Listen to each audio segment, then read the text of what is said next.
जय श्री माता जी। Online उपस्थित सभी सहयोगी भाई बहनों का आज के ध्यान सत्र में हार्दिक स्वागत है। कलेक्टिव बंधन।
चित्त सहस्त्रार पे प्रार्थना करते हैं। परम पूज्य श्री माता जी, कृपा कर हमारे आत्म साक्षात्कार को दृढ़ कीजिए, हमें पूर्ण संतुलन प्रदान कीजिए।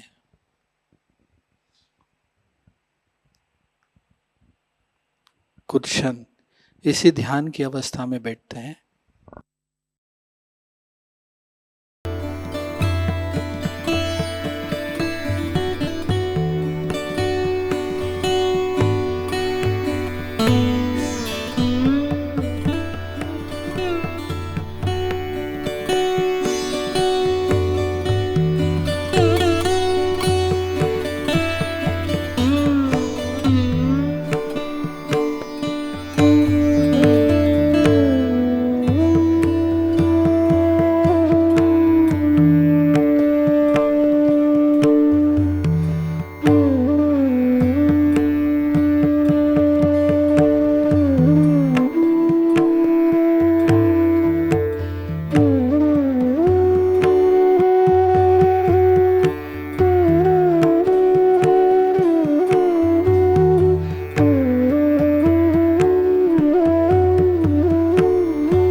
अभी हम श्री माता जी की अमृतवाणी को ग्रहण करते हैं।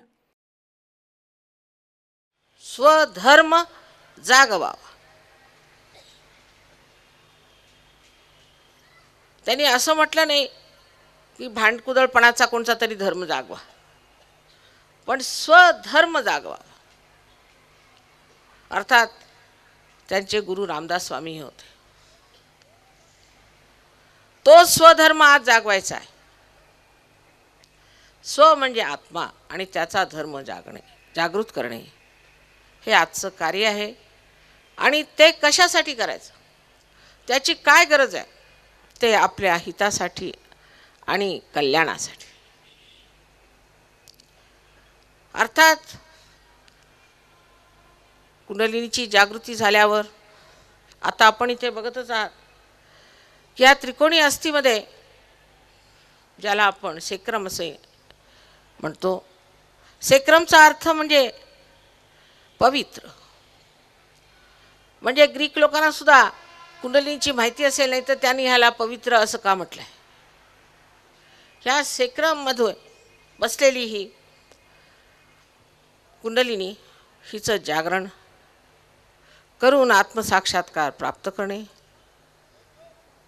पण त्याच्यातनं काय लाभ होतो ते आपण समजलं पाहिजे।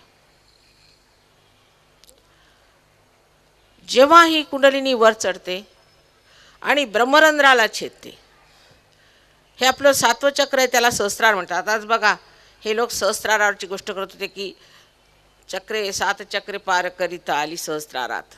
आता सहस्त्रार शब्द आपण कधी सुद्धा महाराष्ट्रात वापरलेला नाही।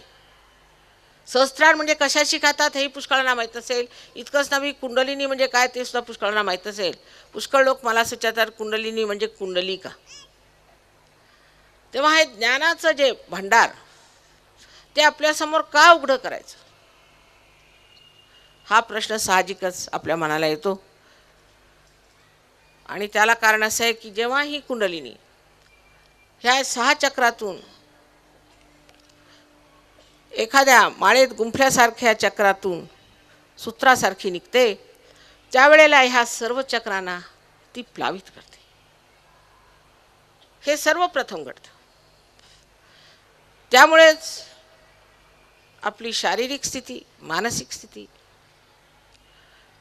नैतिक स्थिती, त्याबरोबरच परिवर्तनाने येणारी सामाजिक स्थिती, ह्या सर्व गोष्टी एकसाथ सुधारतात. जसं हे एक यंत्र आहे माझ्यासमोर, जोपर्यंत ह्याचा संबंध मेन्सशी झाला नाही तोपर्यंत ह्याला अर्थ राहत नाही, तोपर्यंत आपल्याही जीवनाला काहीही अर्थ राहत नाही. आपलं हित आणि कल्याण करून घेणं ह्यात वावडं काय आहे, ह्याच्यात चुकीचं काय? जेव्हा ही तुमची संपत्ती आहे, हे सगळं तुमचंच आहे, तुझं आहे, तुझं पाशी ते देण्यासाठी जर सहयोग आज उभारलेला आहे, तर त्यात इतकं चुकीचं काय? जर समजूतदारपणा नसला तर मनुष्य नाक कापून अवलक्षण करू शकतो. हे वेड्यांचं लक्षण आहे, शहाणपणाचं नाही. शहाण्याने लक्ष घेऊन ऐकलं पाहिजे की हे आपल्या कल्याणासाठी. आपल्यामध्ये ही चक्रे आहेत.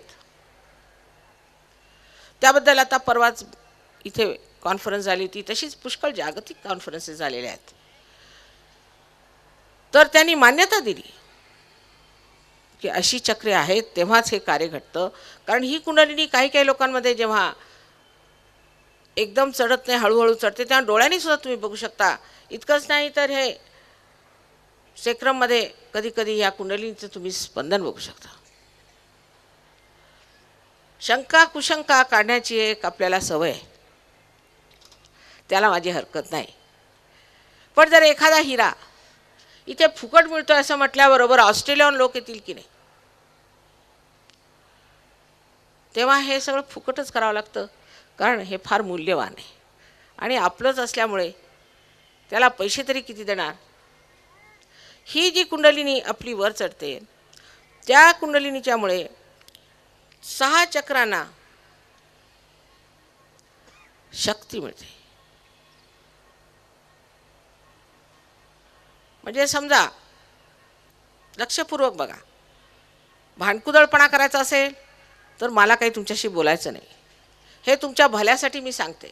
आणि आपलं भलं करून घ्यायचं नसेल तर तुमच्याशी बोलण्यात काय अर्थ नाही. पण जर शहाणपणा असला तर हे बघा की हे असे चक्र असतात आणि ह्या चक्रामध्ये डावीकडे आणि उजवीकडे असे हे चक्र जेव्हा मिळाले, ह्या चक्रामुळे 3 संस्था तयार होतात. एक डावीकडची, एक उजवीकडची आणि एक मधली. ही जी डावीकडची संस्था आहे किंवा उजवीकडची संस्था आहे किंवा मधली संस्था आहे, ह्या सर्वांना मिळून ऑटोनॉमस नर्वस सिस्टम असं म्हणतात मेडिकल टर्मिनॉलॉजीमध्ये. ऑटो म्हणजे स्वयंचालित संस्था. आता हा स्वयं कोण आहे? म्हणजे डॉक्टरही लोक नाव देताना सुद्धा त्याला स्वयंचालित संस्था म्हणतात. ही संस्था कोणची आपल्यामध्ये आहे? ही स्वयंचालित संस्था जी आहे त्याचे 3 अंग आता मी आपल्याला सांगितले. तीच left and right sympathetic nervous system आणि मधल्या सिस्टमला पॅरासिम्पथॅटिक नर्वस सिस्टम असं म्हणतात. आता या पॅरासिम्पथॅटिक सिस्टमचं काय कार्य आहे ते समजून घ्या. फार सोपी गोष्ट आहे, काही कठीण नाही आहे. जर तुम्ही जोराने धावत असले तर तुमच्या हृदयाचे ठोके वाढतात. म्हणजे कोणत्या आणीबाणीच्या वेळेला ही सिम्पथॅटिक नर्वस सिस्टम ज्या दोन्हीकडे आहेत कोणची तरी त्याच्यामध्ये कार्यान्वित होते. पण जेव्हा हे ठोके हळूहळू हळूहळू आपल्या पूर्वस्थितीत येतात, ती आणणारी संस्था ही पॅरासिम्पथॅटिक आहेत. आणि त्याच्याबद्दल डॉक्टर लोकांना काही विशेष माहिती नाही, हे कारण मी सुद्धा शिकलेली आहे. ते ह्या पॅरासिम्पथॅटिकचा कंट्रोल त्यांच्याजवळ नाही आहे. जेव्हा कुंडलिनी जागृत होते तेव्हा ती ह्या पॅरासिम्पथॅटिक नर्वस सिस्टमलाही जागृत करते, त्याच्यात शक्ती देते. जेव्हा आपण ही शक्ती फार वापरतो तेव्हा ही चक्रे लहान लहान लहान लहान होत जातात, कन्स्ट्रिक्टेड म्हणा. जेव्हा कुंडलिनी ह्याच्यातनं जाते ती ह्यांना एकत्र ओढून परत प्लावित करते. कॅन्सरचा रोग वगैरे जे सायकोसोमॅटिक रोग आहेत ते सर्व असे कुंडलिनी इकडून गेल्यावर जर समजा असे झाले असले तर त्यांना जोडून तो रोग ठीक करते. असं काही मोठं काम नाही आहे कॅन्सरचा रोग ठीक करणं, पण त्याबद्दल उगीच उहापोह करण्यात काय अर्थ आहे. समजा जर एखादा डॉक्टर म्हणाला की ह्या औषधाने हे बरं होतं, तुम्ही जाऊन त्यांना काही आव्हान द्याल का, देतोस का नाही ठीक करू. सगळ्यांचंच होईल असं नाही, सगळ्यांचाच कॅन्सर होईल असं मुळीच नाही आहे. थोडी पूर्वपुण्याही पाहिजे आणि थोडी सुज्ञता पण पाहिजे. पण झालाच आहे आणि होतच आहे. पण आमचं काम कालच मी सांगितलं, आजार ठीक करण्याचं नाही आहे, तेव्हा डॉक्टरांनी घाबरायचं नाही. आजार ठीक करण्याचं नाही, आमचं कार्य कुंडलिनीचं जागरण करण्याचं आहे.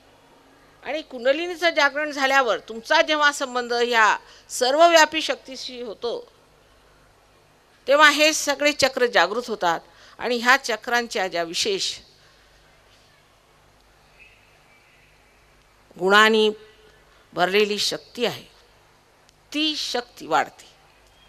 आणि त्यामुळेच मनुष्य अत्यंत कार्यक्षम, गतिशील आणि प्रेममय होतो.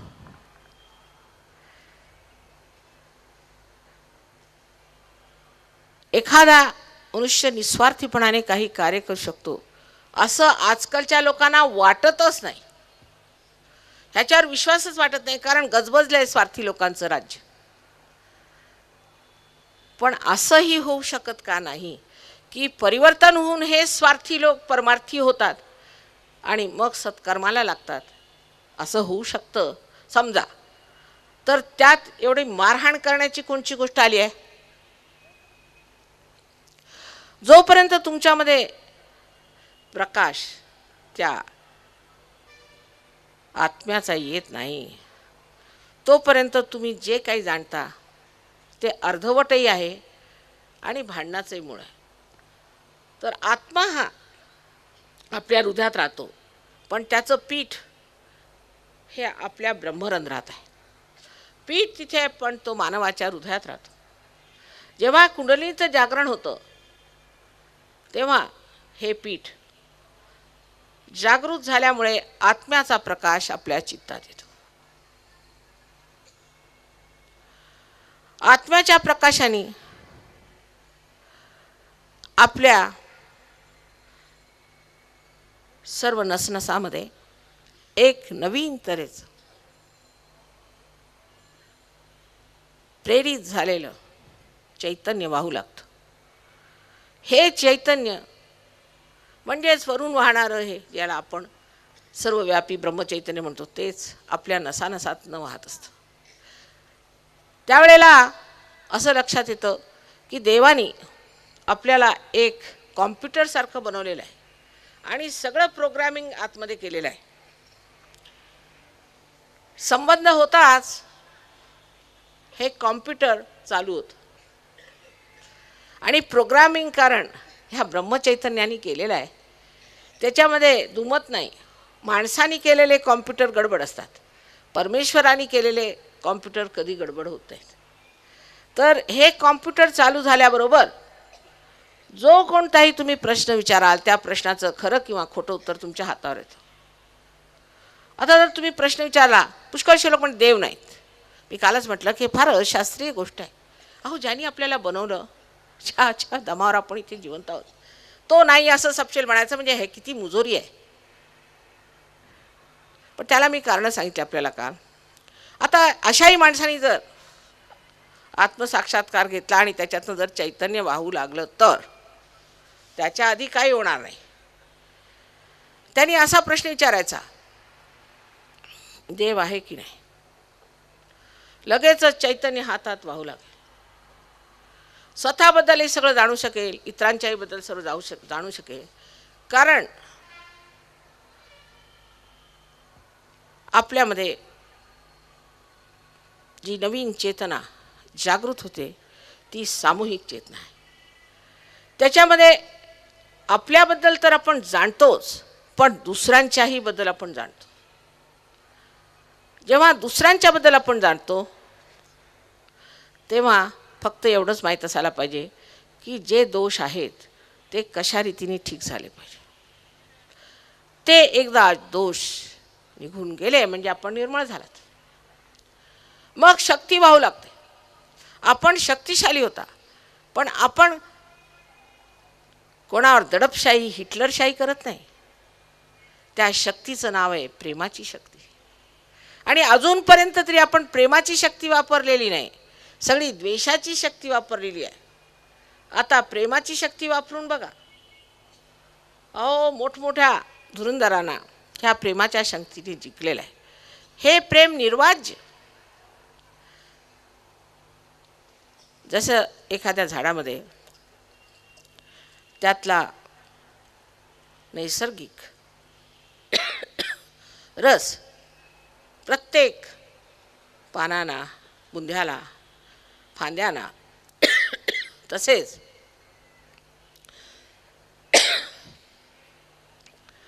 फुलांना, फळांना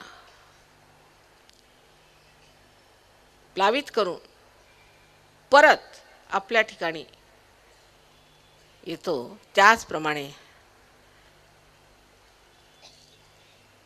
ही कुंडलिनी सुद्धा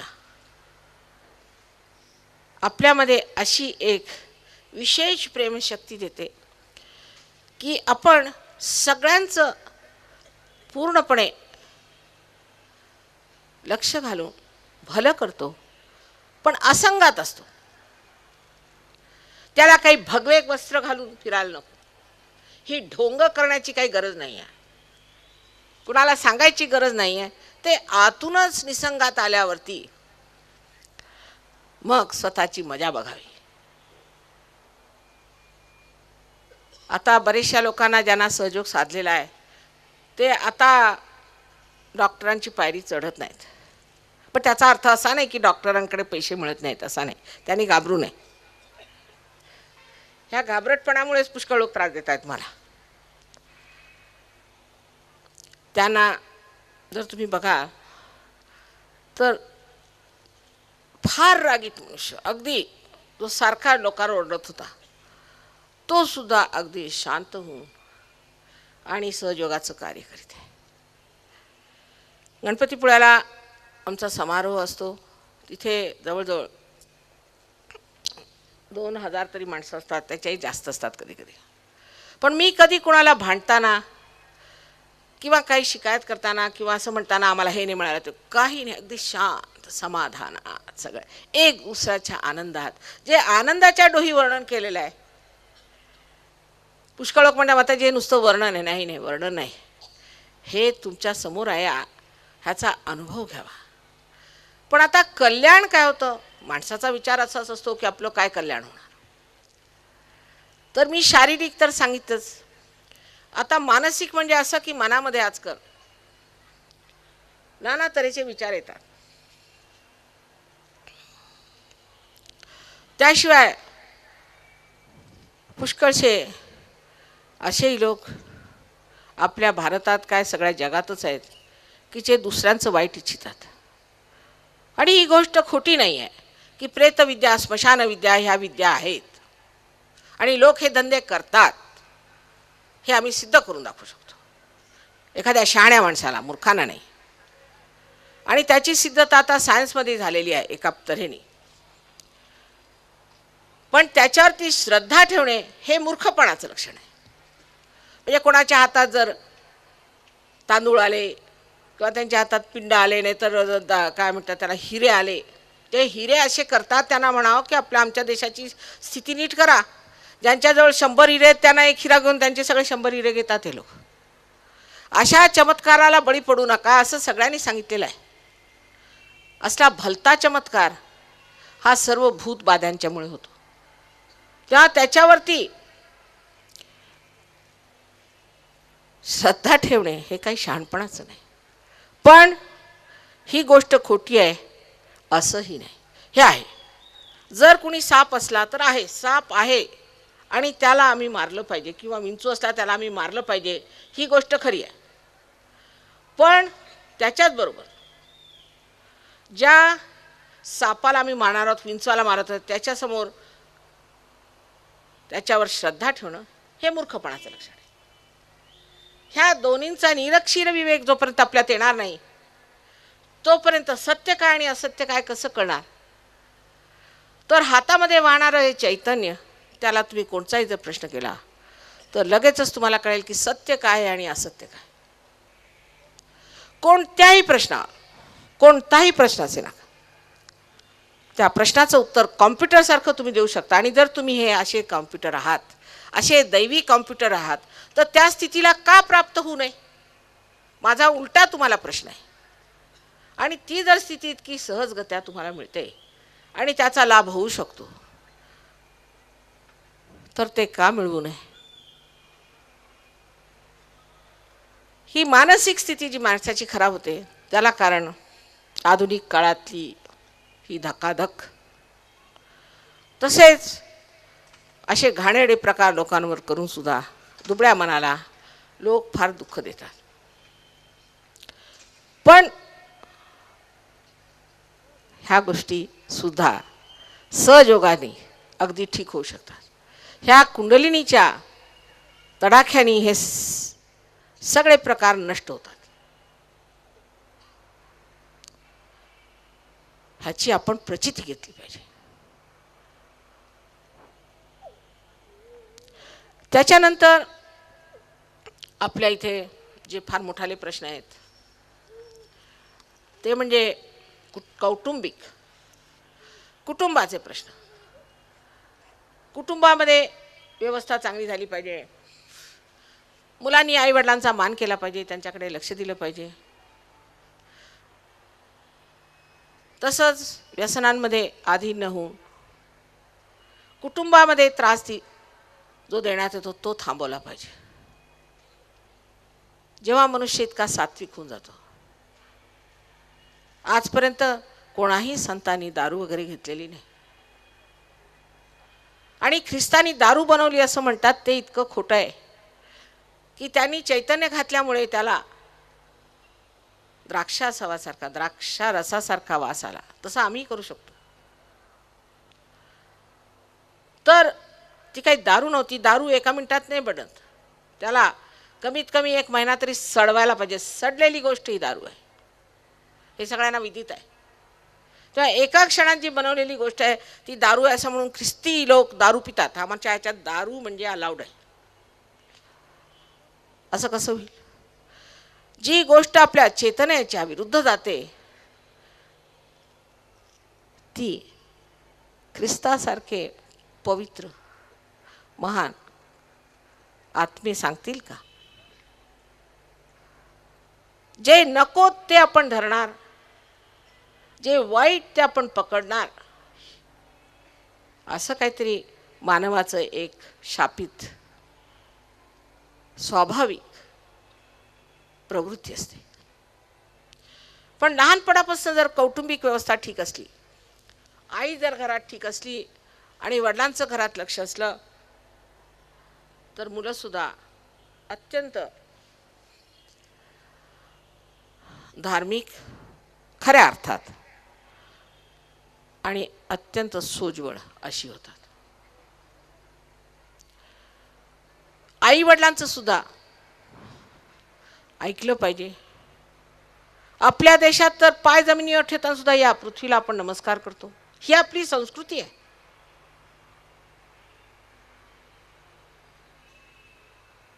अशा ह्या महान संस्कृतीच्या देशात एक आपण जाणलं पाहिजे की आपल्या संस्कृतीहून उच्च अशी कोणतीही संस्कृती मी सर्व जगात पाहिलेली नाही, ज्याच्यामध्ये नैतिकता हाच जीवनाचा पाया समजलेला आहे. इतर देशामध्ये नैतिकतेला काही महत्त्वच नाही. तुम्हाला त्या सर्व घाणेरड्या गोष्टी सांगण्याचं मला धैर्य होत नाही. पण आश्चर्य वाटतं की हे लोक ह्यांना नैतिकता कशाशी खातात ते माहीत नाही आणि सहयोगात आल्याबरोबर एकदम नैतिक झाले अहो ह्यांनी दारू सोडली, ड्रग्ज सोडले, सगळे घाणेरडे प्रकार सोडले, आपल्या चित्ताला एक केलं आणि एकाग्रतेने परमेश्वराला आत्मसात करून घेतलं. ही ह्यांचीच किमया आहे. म्हणजे घाणीत बसलेले हे किडे मला वाटत असत ते तर कमळाची फुलं झाली आणि आपण मात्र आमच्याकडे हे झाले, आमच्याकडे ते झाले असं म्हणून अजून रेंगाळतच आहोत. नैतिकतेला कुंडलिनी कशी जागृत करते की अशी की आपण इथे बघता की या पोटाच्या भागामध्ये 10 गुरूंचे स्थान आहे. आदी गुरु, त्यात सॉक्रेटिस आले, इब्राहिम आले, लाओत्से झाले, तसेच आपल्या देशात आदिनाथ, पार्श्वनाथ आणि नाथांची सर्व वंशावळ ते मच्छिंद्रनाथ, गोरखनाथ ह्यांनी बसवलेली ही आपल्यामध्ये नैतिकतेची सांगड ही जागृत झाल्याबरोबर मनुष्याचा धर्म आतून जागृत होतो, बाहेरून नाही. आता कुणी तुम्ही हिंदू असा नाही तर मुसलमान असा नाही तर ख्रिश्चन असा नाही तर कोणत्याही पाट्या डोक्याला लावा, कोणत्याही पाट्या जरी डोक्याला लावल्या तरी कोणचंही पाप करायला तुम्ही दजू शकता आणि कोणीही कोणचं पाप करू शकता. आजपर्यंत मी असं पाहिलं नाही की कोणी मनुष्य हिंदू आहे म्हणून त्यांनी कुणाचा खून केला नाही. आजपर्यंत असं मी कुठे पाहिलेलं नाही. तेव्हा ह्या धर्मामध्ये काही दम दिसत नाही. तो मग कोणत्याही जातीचा असे नका जेलमध्ये जातोच. म्हणजे हे धर्माचे जे आपण झेंडे लावलेत त्याच्या खाली वावरणारे लोक खरे म्हणजे धार्मिक नाहीतच असं धरलं पाहिजे. तेव्हा हा धर्म आपल्यामध्ये जागृत झाल्याबरोबर मग तो मुसलमान असे ना का, हिंदू असे ना का, कोणत्याही जातीचा असे ना का, तो अजिबात कोणतीही अधार्मिक गोष्ट करूच शकत नाही. पडले बंधनात देवाच्या, कैवल्याच्या पाशात पडल्यावर मग त्यांना हे काही सुचतच नाही. आपल्या आयुष्याला काहीतरी वळण मिळतं, आपल्या आयुष्याला काहीतरी मार्ग मिळतो. आता पुष्कळशे लोक मी पाहिलेत आमच्या दिल्लीला विशेष करून, तिथे भाडोत्री लोक मिळतात आरडाओरडा करायला.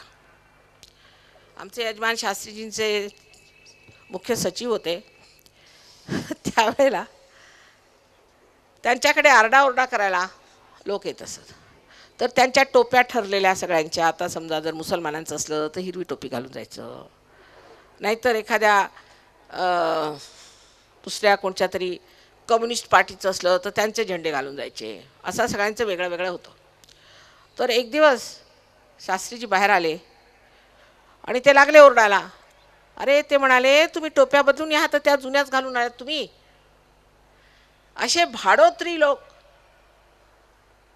कोणचं कार्य करणार आहेत, भाड्याने मिळतात. काय ही मानवाची कुचंबणा शोभतं का? मानव म्हणजे सर्वोच्च ठिकाणी आता पोचलेला आहे. परमेश्वराने मानव केलं म्हणजे तुम्हाला सर्वोच्च स्थितीत पोचवलेलं आहे. आता फक्त एवढीच एक प्रवासाची कमतरता राहिली आहे आणि ते झाल्याबरोबरच तुम्ही अतिमानव होणार. आणि झालेलेच आहेत लोक, जे झाले नाहीत त्यांनी हे करून घेतलं पाहिजे. तर ही नैतिकता आपल्यामध्ये सहजच जागृत होते. सहयोगात आमच्या कोणी चोऱ्या माऱ्या करत नाही, पैसे खात नाहीत, कोणी पैसे खात नाहीत. एकंदरीत इतकं परिवर्तन घडून येतं की इंग्लंडला तर लोक म्हणतात की हे यांनी एंजल्स कुठं गुण आले, एंजल्स देवदूत आहेत. पण पुष्कळशे गुरु लोक मानवाच्या ज्या काही कमजोर करणाऱ्या गोष्टी आहेत त्याला वाढवून त्यांचा अहंकार वाढवून नुसते पैसे घेण्याच्या मागे अशा लोकांचा सर्वनाश करत आहेत. तेव्हा लक्षात घेतलं पाहिजे की धर्म हा आतमध्ये नैतिकता आणतो. जर कोणी अनैतिक मनुष्य असेल तर तो तुमचा गुरु होऊ शकत नाही. आणि जो मनुष्य अनैतिकता पसरवत आहे त्या माणसाला लक्षात ठेवलं पाहिजे की अत्यंत ही पापाची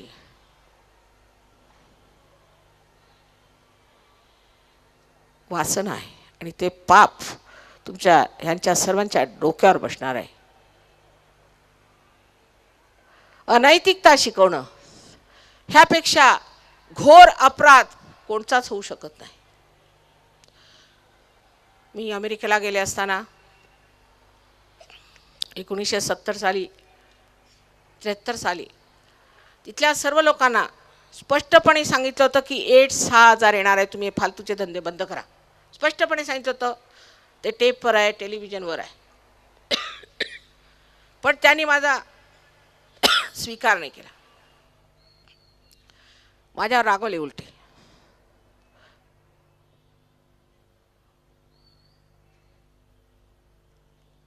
भलत्या सलत्या लोकांना इतकं महत्त्व दिलं. लोकांनी रोल्स रॉयस विकत घेतल्या.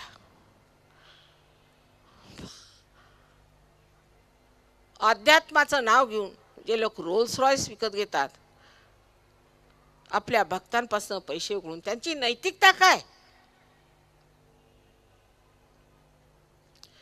नैतिकतेशिवाय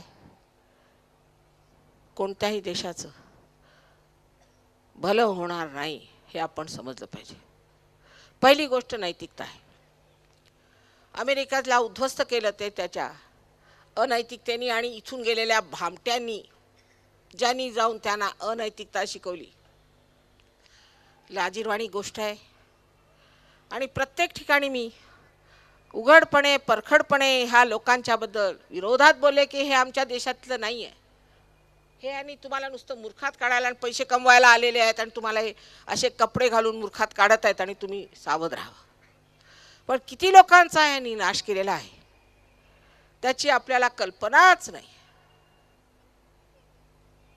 असे हे खोटाडे लोक 300 पाऊंडाला एक घाणेरडा मंत्र विकायचा. काय म्हणे तर मंत्र कसला तर इंगा पिंगा आणि ठिंगा, आणि कोणाला सांगायचं नाही. ह्या मंत्राला 300 पाऊंड. मग म्हणे काय हवेत उडणार तुम्ही, कशाला पाहिजे? तसेच मच्छर पुष्कळ आहे तिकडे. असे विक्षिप्त लोक ह्या देशातनं गेले आणि त्यांनी खूप पैसे कमवले आणि आपल्या देशाचं नाव बदनाम करून ठेवलेलं आहे. आपल्या देशाचा जो अध्यात्माचा पाया आहे तो आपण गंभीरपणे जिंकला पाहिजे. त्याच्यात प्रावीण्य मिळालं पाहिजे. सायन्समध्ये तुम्ही प्रावीण्य मिळवू शकत नाही त्यांच्या मानाने, 1-2 येतील. मग त्या पायावर तुम्ही सबंध इमारत उभी करा प्रगतीची, म्हणजे त्याच्यात संतुलन राहील. अध्यात्माशिवाय केलेली कोणतीही प्रगती संतुलनात येणार नाही आणि तुमची ती दशा होईल जी ह्या देशांची झालेली. काल मी आपल्याला सांगितलं आजकाल फॅशन्स निघाल्या, हे निघालं. हे करण्याची काही गरज नाही आपल्याला. त्याचे जे दुष्परिणाम झाले, आता इथे मी सांगितलं काल बायका केस कापतात, मग ते काय असतात बरं, ब्युटी पार्लरमध्ये जायचं. अहो 40 वर्षात सगळ्यांची टकलं पडलेली आहे तिथे. 30 वर्षानंतर कोणाला जही जवळ त्यांचे दात नाहीत.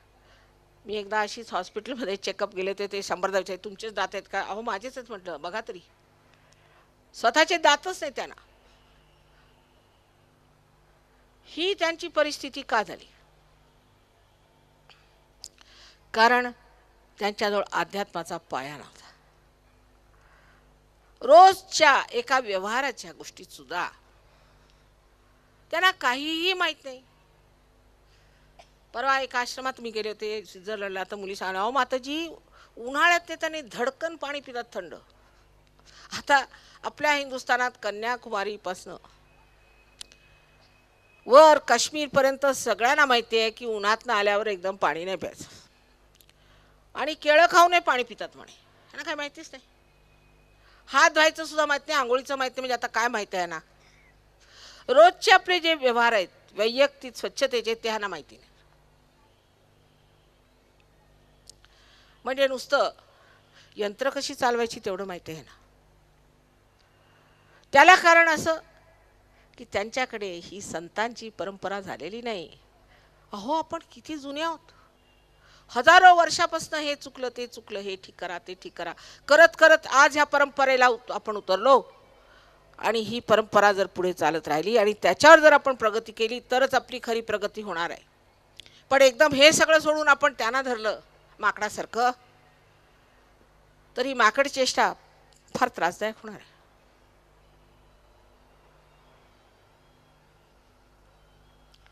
जे जे प्रकार त्यांनी केले, खरं म्हणजे त्यांनीच आपल्यासाठी बळी घेतलेला आहे स्वतःचा. त्यांच्यापासून आपण शिकलं पाहिजे की हे नको रे बाबा, आपल्याला हे काय बरं नाही. त्यांच्या घरांची घडी बोललेली आहे. सामाजिक व्यवस्था एकदमच शिथिल म्हणजे नाहीच असं म्हटलं तर चालेल. सांगायचं म्हणजे हिंदुस्थानात राजकीय व्यवस्था फारच शिथिल म्हणजे नाहीच आहे. अगदी त्याचं ज्ञानच नाही लोकांना असं कधी कधी वाटायला लागतं मला. राज्य कसं चालवायचं आणि त्यासाठी कोणची विशेष गुणांनी अलंकृत अशी व्यक्ती असायला पाहिजे ह्याची कुणाला खबर बात नाही. त्याच्याशिवाय चालू आहे. पाठीमागे सगळे म्हणतात की आता कसं होणार आमचं. पण हिंदुस्थानातले लोक अत्यंत सहनशील आहेत आणि त्या सहनशीलतेमुळेच असली राज्यव्यवस्था चालू आहे. तेव्हा त्यांचं पॉलिटिक्स फार चांगलं आहे. विशेषतः इंग्लंडचं पॉलिटिक्स फार छान आहे. असल्या तऱ्हेचे प्रकार तुम्हाला मुळीच ऐकायला मिळत नाही. तसंच अमेरिकेत सुद्धा एका माणसाने एका बाईला, म्हणजे चांगली नव्हती ती, बोलावून त्याच्याशी काही वार्तालाप केला असं काय, त्याला लगेच सांगितलं तू रिझाईन कर, तू राहू शकत नाही.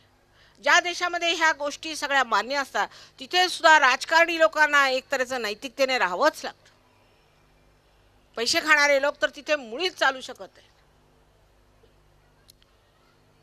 तेव्हा त्यांचं जे शिकायचं आहे ते त्यांच्या राजकारणाचं आणि राजकीयतेचं आपण शिकलं पाहिजे.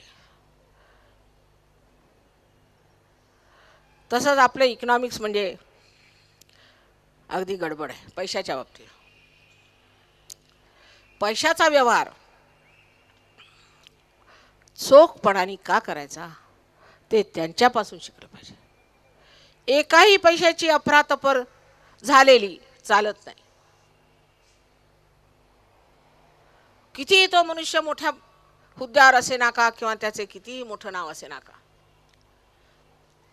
तो प्राईम मिनिस्टर असो अथवा चेअरमन असो, जर त्याच्यामध्ये एकही असा गुण सापडला तर लगेच त्याला राजीनामा द्यावा लागतो. तर राजकारणामध्ये खरोखर म्हणजे सहयोग घुसायला पाहिजे असं आता मला वाटायला लागलं. त्याशिवाय राजकारण स्वच्छ होणार नाही.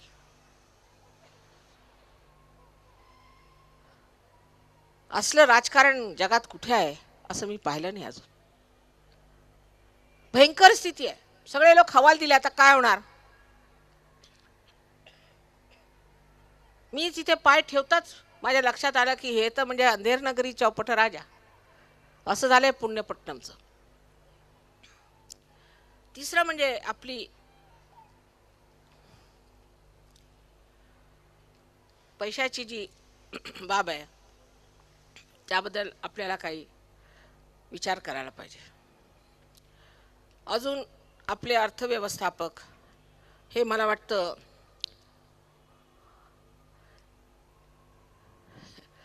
एकोणीसच्या आधीच्या शताब्दीतच वावरत आहेत. कुठल्या कुठे जग जाऊन पोचलेले आहे, ह्यांची डोकी कुठल्या कुठे चालली आहे. गॉर्बोचेवनी ह्या गोष्टीला लक्षात आणलं आणि त्यांनी बदलून टाकलं. पण आपल्या देशात लोकांच्या डोक्यात ही गोष्ट येण्यासारखी नाही. गरिबांची जर व्यवस्था ठीक करायची असली तर आधी मध्यमार्ग ठीक केला पाहिजे. मध्यम मार्ग ठीक केला पाहिजे. त्यांनी मग श्रीमंतही ठीक होतील आणि गरीबही ठीक होतील. मध्यमवर्गीय लोक त्यांना ठीक केल्यावर दोन्हीकडे त्याचा फायदा होईल. सहयोगाने शेतीमध्ये आम्ही बरेच अनुसंधान केलेले आहे आणि लोकांना स्तंभित करून टाकलेलं आहे की सहयोगाने कितीतरी पटीने जास्त पिके निघतात. इतके मोठमोठाले सूर्यफुलं आम्ही काढून दाखवली. सहयोगाने जी फळं इथे लागू शकत नव्हती, ऑलिव्ह, ॲव्होकाडो, ते आम्ही लावून दाखवलेलं आहे. पण कुणी ऐकायला तयार नाही.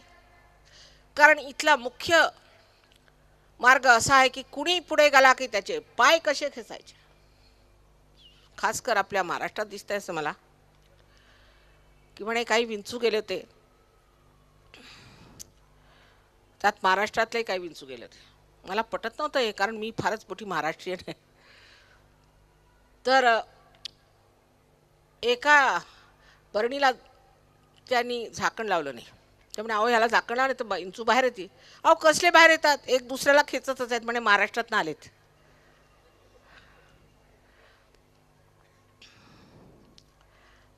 ही का संतांची भूमी झाली.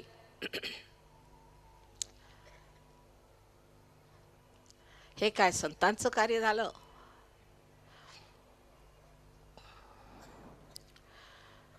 तर राजकारण हे व्यर्थ गेलेलं आहे. आज सगळ्यांनी लोकांना विचारलं सर्व जगामध्ये की सगळ्यात चांगला प्राईम मिनिस्टर इंडियाचा कोण आहे, तर लाल बहादूर शास्त्री यांना सांगितलं सगळ्यांनी एक मताने. कारण ते आत्मसाक्षात्कारी होते. शास्त्री जे साक्षात्कारी होते त्यांना गरिबांचा विचार होता, मध्यमवर्गीयांचा विचार होता. पण जी कळकळ आणि जी आंतरिक ओढ ह्या देशावर त्यांची होती, त्याच्यात खोटेपणा, दांभिकपणा हे काही नव्हतं. मी त्यांना जवळून पाहिलेलं आहे आणि माझ्याबद्दल त्यांना माहिती होते असं दिसतंय, कारण माझा फार मान करत असत ते. आपलं नशीब खरा म्हणून असे आता आपल्याला लाभले नाहीत. ते जितके सुज्ञ होते तितकेच तल्लख, आणि त्यांनी ज्या तऱ्हेने 18 महिन्यामध्ये आपलं नाव करून घेतलं, त्यावरून दिसतं की जर आत्मसाक्षात्कारी मनुष्य राजकारणात घुसले तर जे शिवाजी महाराजांनी म्हटलं तर स्वधर्म ओळखावा ते आज होणार, तो जागवावा ते होणार. मी 2-4 लोकांना पाठवलं तर ते जसं काही घाणीत गेले होते अशा रीतीने नाकाला कपडा लावून परत आले. माताजी आमच्या बसचं नाही. बघूया. कुठेतरी मी असं म्हटल्यावर सगळे वर्तमानपत्रकार माझ्याकडे पोहोचले. अहो म्हटलं काय नाही, मी असं थट्टेने म्हटलं कशाला तुम्ही एवढे घाबरता.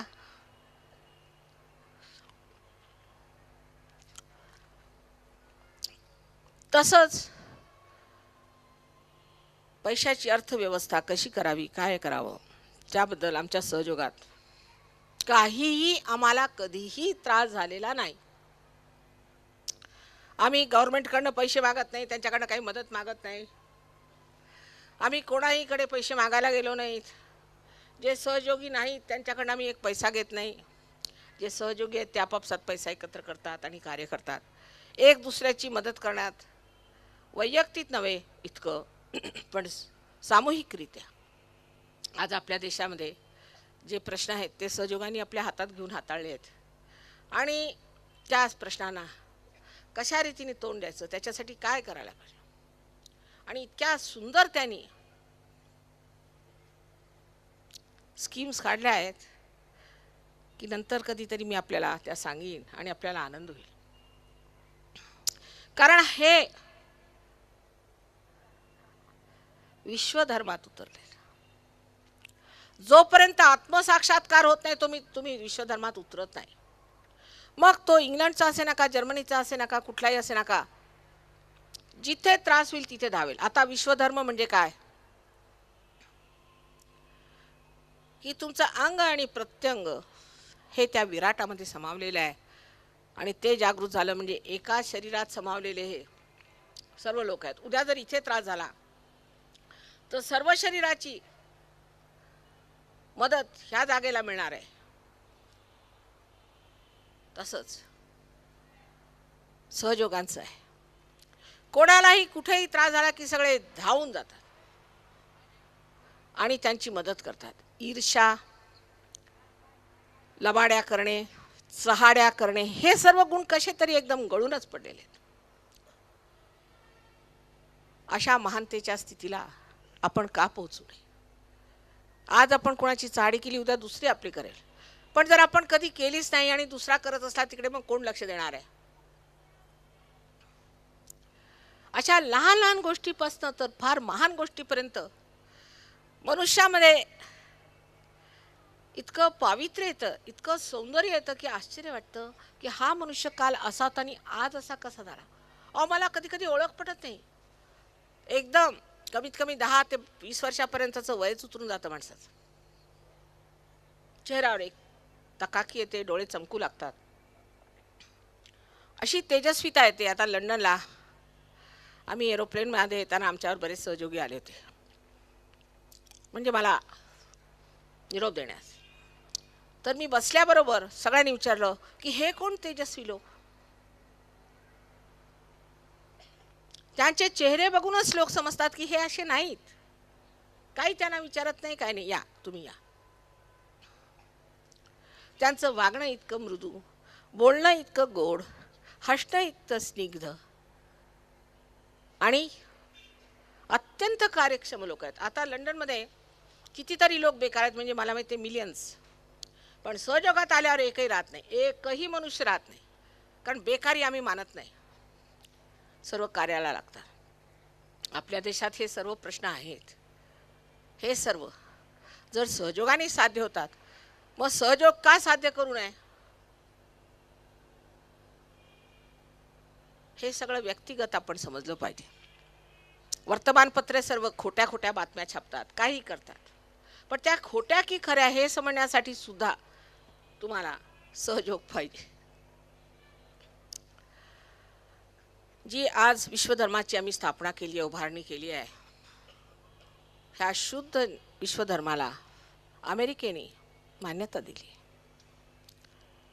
आणि मान्य केलंय की हा शुद्ध विश्वधर्म आहे. तसंच इटलीमध्ये सुद्धा लोकांनी ह्याला मान्यता दिली आहे आणि आता इंग्लंडमध्ये सुद्धा त्याला मान्यता मिळेल. हा विश्वधर्म का? कारण तुम्ही विश्व धर्मात उतरले, तुमच्यात तो धर्म जागृत झाला, म्हणून तुम्ही विश्वधर्मी झाला. हे विश्वधर्म उभारण्याचं कार्य लेक्चर देऊन होत नाही, भाषणं देऊन होत नाहीत, मोठमोठ्या गोष्टी थापा मारून आश्वासने देऊन होत नाही. हा आतमध्ये जागृत करावा लागतो, त्याला मेहनत लागते.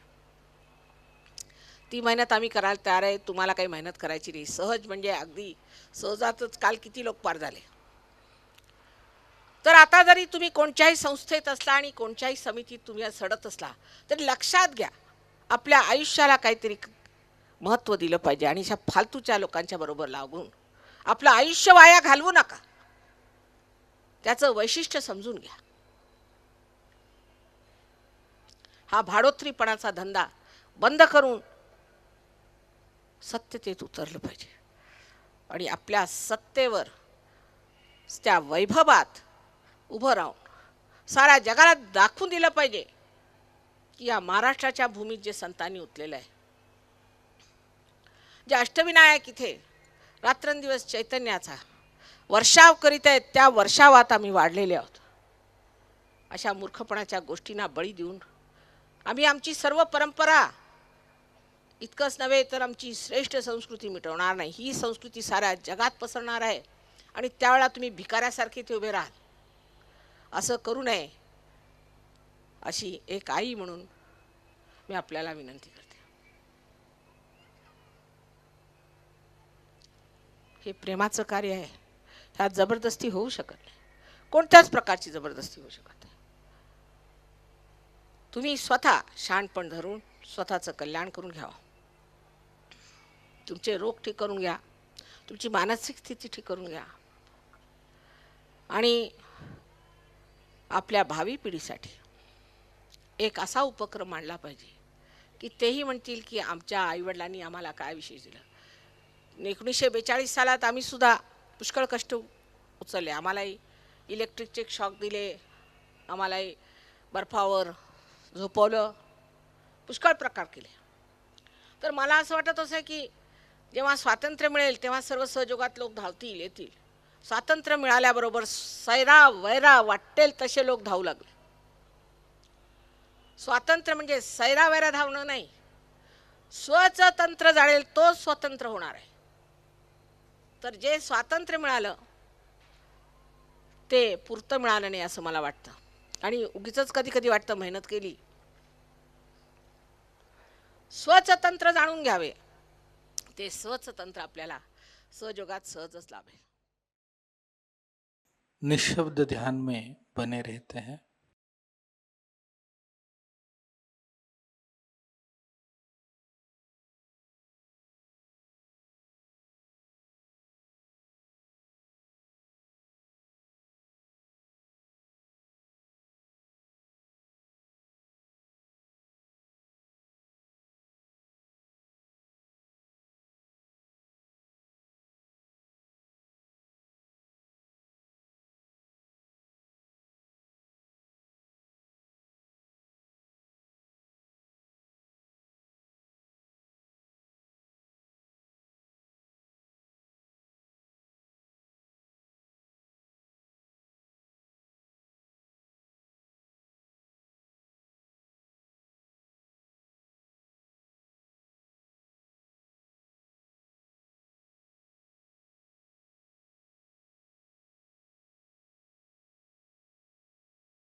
दोनों हाथों को जोड़कर श्री माता जी के श्री चरणों में प्रार्थना अर्पित करते हैं.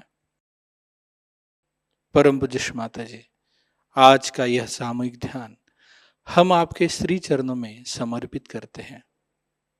श्री माता जी, आज की अमृतवाणी में आपने जो हमें ज्ञान प्रदान किया है, कृपा कर वह हमारे अंदर घटित हो जाए. श्री माता जी, संपूर्ण जग में विश्व निर्मला धर्म स्थापन करने हेतु कृपा कर आप हमें सहयोग प्रचार प्रसार का एक शुद्ध और सशक्त माध्यम बनाइए. परम पूज्य श्री माता जी, कृपा कर हमारी सभी प्रार्थनाओं को स्वीकार कर हमें आशीर्वादित कीजिए. नमस्कार कर कलेक्टिव बंधन लेते हैं.